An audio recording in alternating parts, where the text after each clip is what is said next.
नमस्कार दोस्तों, आप सब कैसे हैं। मैं भाविनी मिश्रा अपने चैनल में आप सभी का एक बार फिर से स्वागत करती हूं। कैसे हैं आप लोग।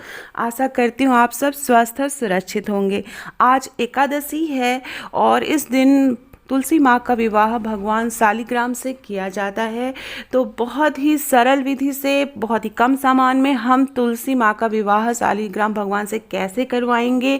अगर शालिग्राम भगवान नहीं है या लड्डू गोपाल नहीं है तो हम पूजा कैसे करेंगे, तो संपूर्ण विधि मैं आपको बताने जा रही हूँ।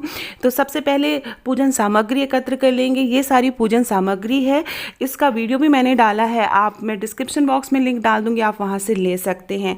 और जैसे जैसे पूजा करते जाएंगे आपको पूजन सामग्री पता चलती जाएगी।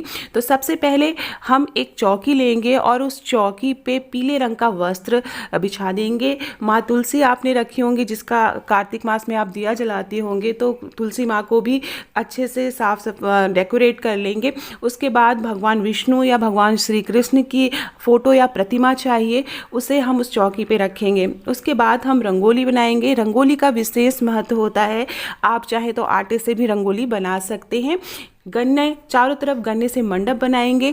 तुलसी माँ के विवाह में गन्ने से मंडप बनाया जाता है, तो इस तरह से 4 गन्ना चारों कोनों पे चौकी पे हम रख देंगे। उसके बाद हम सबसे पहले कलश स्थापना करेंगे। कलश स्थापना के लिए आप आम के पत्ते या अशोक के पत्ते ले सकते हैं। जल एक लुटकी में लेंगे, उसमें हल्दी कुमकुम डालेंगे, फूल डालेंगे। आप चाहें तो 1 रुपये का सिक्का भी डाल सकते हैं। चावल का उपयोग नहीं किया जाता है एकादशी के व्रत और पूजा में, तो आप चावल की जगह तिल ले सकते हैं।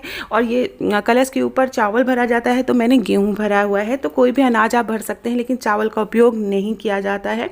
ऐसा माना जाता है कि चावल खाने और चावल को पूजा में चढ़ाने से अगले जन्म में रेंगते हुए कीड़े की योनि की प्राप्ति होती है।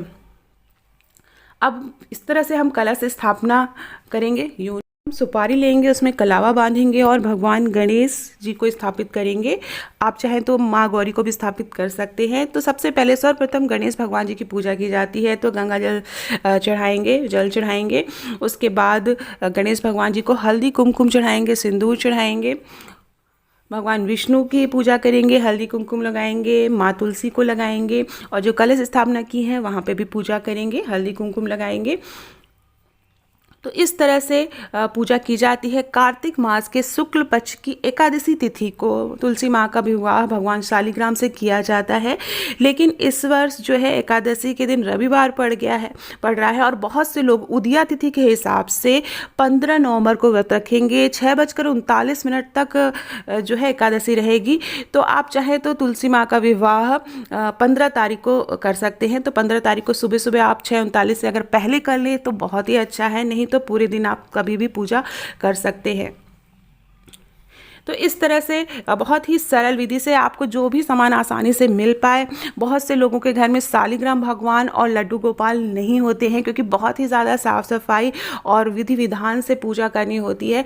तो आप इस तरह से सरल विधि से आप पूजा कर सकते हैं। अगर आपके पास भगवान विष्णु या भगवान कृष्ण की फ़ोटो नहीं है, तो आप सिंपल आप माँ तुलसी को श्रृंगार का सामान चढ़ा दें, हल्दी कुमकुम और सिंदूर चढ़ा दें, दिया जला दें, और इस तरह से भी आप पूजा कर सकते हैं। एकादशी के दिन तुलसी विवाह कर सकते हैं।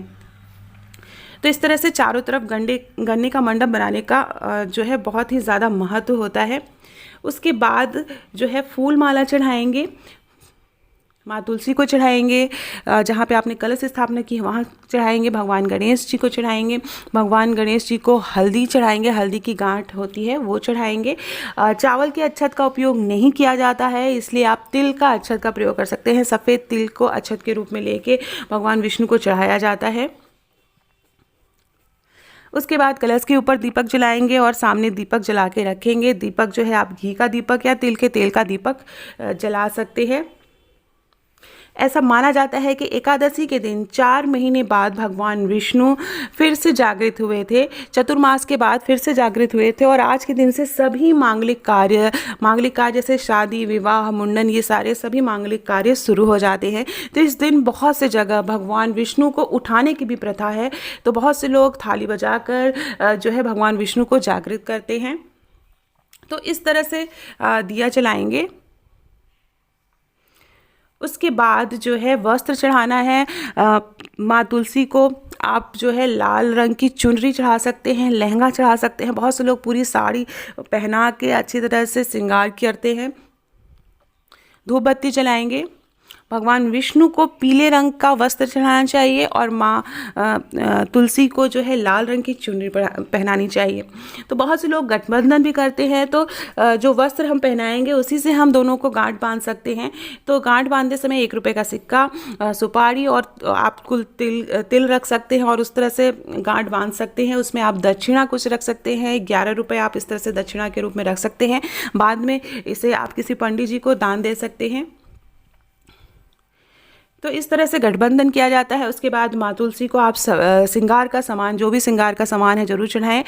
बहुत सारा श्रृंगार का सामान नहीं मिल पा रहा है तो आप बिंदी, सिंदूर और चूड़ी ज़रूर चढ़ाएं। चूड़ी इस तरह से पहना दें माँ तुलसी को, बिंदी पत्ते पे लगा दें और जो भी श्रृंगार का सामान है उसे माँ तुलसी को चढ़ाएंगे। इसके बाद घर में आप मालपुए बहुत से लोग बनाते हैं, मीठी चीज़ें बनाते हैं, पुए बनाते हैं, पूड़ी बनाते हैं, कोई भी मीठी आप खीर बना सकते हैं। तो जो भी चीज़ें बनाएं उसमें तुलसी दल ज़रूर डालें। एक बात का ध्यान रखें, तुलसी दल पहले से तोड़ के रख लेना चाहिए। एकादशी के दिन तुलसी जो है नहीं तोड़नी चाहिए।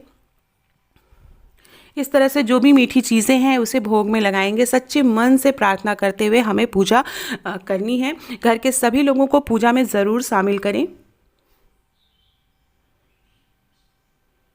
आंवला ज़रूर चढ़ाया जाता है भगवान विष्णु को। आंवला, इस सीज़न में आंवला और सिंघाड़ा मिलता है, तो आंवला जो है वो ब्रह्म फल माना जाता है। भगवान विष्णु को अगर आंवला चढ़ाएं तो आपकी जो भी मनोकामना है वो ज़रूर पूर्ण होती है।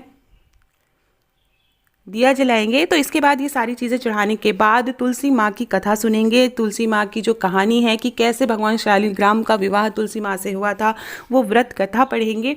उसके बाद भगवान गणेश, भगवान विष्णु और माँ तुलसी की हम आरती पढ़ेंगे। क्षमा प्रार्थना करेंगे कि कोई भी भूल चूक हुई हो तो हमें माफ़ करे माता। और इस तरह से तुलसी विवाह किया जाता है। अगले वीडियो में मैं आपसे बताऊंगी कि जो सारे सामान हमने चढ़ाया है उसका क्या करेंगे, चौकी कब हटाएंगे, माँ तुलसी को किसे दान करना है, क्योंकि पूर्णिमा के दिन जो है तुलसी माँ की विदाई की जाती है। तो पूर्णिमा के दिन भी विधि विधान से तुलसी माँ का पूजा बहुत से लोग करते हैं। तो इस तरह से हम पूजा जो है करेंगे। और एक बात का ध्यान रखना है, अगर आपने कार्तिक मास में अगर अभी तक आपने दिया नहीं जलाया है तो 5 दिन तक तुलसी माँ को दिया ज़रूर जलाएं। एकादशी से लेकर पूर्णिमा तक आप दिया जलाएंगे तो पूरे महीने में जो दिया जलाते हैं उसके बराबर पुण्य के फल की प्राप्ति होती है। तो आशा करती हूँ आपको वीडियो पसंद आया होगा। कोई भी क्वेश्चन हो तो आप कमेंट बॉक्स में ज़रूर पूछ सकते हैं। तो चलिए प्रेम से बोलिए ओम नमो भगवते वासुदेवाय।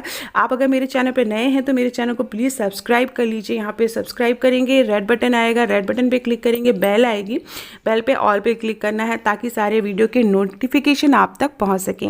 वीडियो पसंद आए तो तुलसी पूजा की विधि अपने दोस्तों के बीच में आप व्हाट्सएप और फेसबुक पे शेयर कर सकते हैं। और बहुत बहुत धन्यवाद ये वीडियो देखने के लिए। आप सभी को एकादशी पर्व की बहुत बहुत शुभकामनाएं।